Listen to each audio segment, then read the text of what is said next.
So it's impossible to talk about performance psychology without addressing the elephant, or in this case, the dragon in the room. And one of the issues I find is people get in their own head very often, whether that's in sales, whether that's in a sport, whether that's in an everyday job. It's very easy for people to overload their brain with self-consciousness, with thinking about themselves or overthinking what they're doing. It can be really tricky, and it's a hard one to beat, especially once it's too late. Now, there are a couple of really easy tactics you can use to just keep your brain occupied. If you really understand how the conscious mind works, the conscious mind, so what you're thinking, what you're actively thinking and focusing on, it can only actually focus on one thing at once. And that's because it's really more of a filtration system. Your subconscious does most of the work. A good example for that, I always tell people, it's like if you want to wiggle your fingers like that in front of your face, it's very, very easy to do. Give it a go. But where it gets tricky is if you actually try and individually focus on each of your 4 individual fingers and try and move them one at a time, it's really tricky to do. Your brain will overthink it. That's because the subconscious does most of the legwork.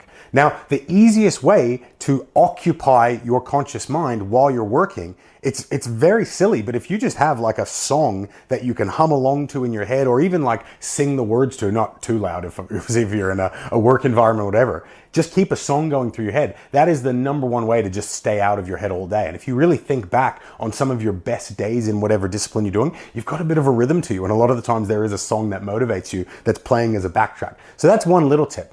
But the big topic that I really want to talk about now is one called C.Y.T. And C.Y.T. stands for catch yourself thinking.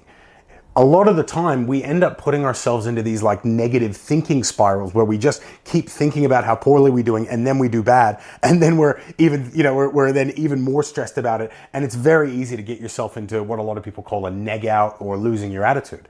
That is something we always want to avoid, because if you're thinking those things, you're generally not bringing your best self to the table.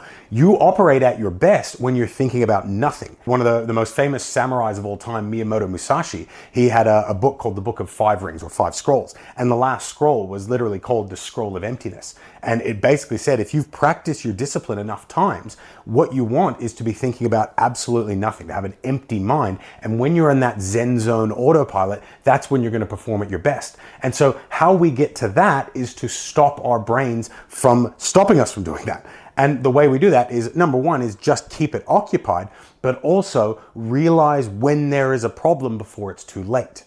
This is where self-awareness comes in, because a lot of people who struggle with getting in their head, they don't realize it. They don't see the warning signs that they're beginning to lose their attitude.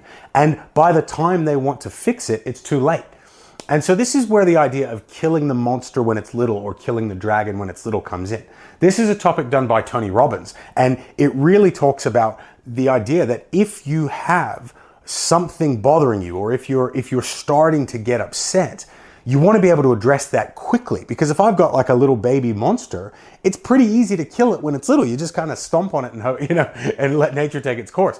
But the bigger you let that monster get, eventually, if it's as big as this room or as big as your house, you're not going to be able to beat that monster. And that, when it comes to attitude and getting in your head, that is what afflicts most people, is they don't catch it early enough.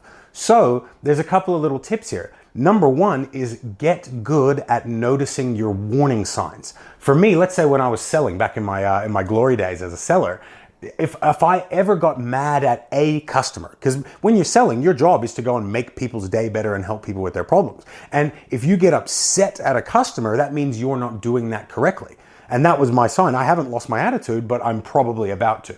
And what I would do is, and this is what I recommend for everyone, is take a 2 to 5 minute break to reset yourself, break your state, do some push-ups, do some jumping jacks, say something silly that makes you laugh, call somebody, ask them to tell you a quick joke, whatever. Watch a 3-minute motivational video on YouTube. It doesn't matter. As long as you're interrupting your state, resetting, and then going again, that is the secret to catching yourself thinking, is actually identifying what are your warning signs that you're about to get upset, because by the time you're upset, it's too late.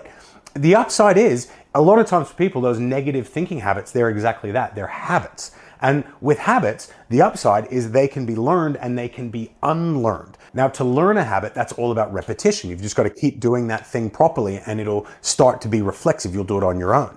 Breaking a habit is all about drawing attention to that reflexivity. interrupting the autopilot of a habit. And the secret is just acknowledging when you do it. And once you realize, oh, I'm doing this little bad habit that's going to lead me to losing my attitude, it's very easy to catch it. And catching it becomes a habit. So the more you do that, the easier it gets. Within 2 to 3 weeks, you'll be a completely different person, but your resolve, your resilience, your focus, and your unflappability will be through the roof. That is the beauty of catching yourself thinking, killing the monster when it's little, and staying out of your head.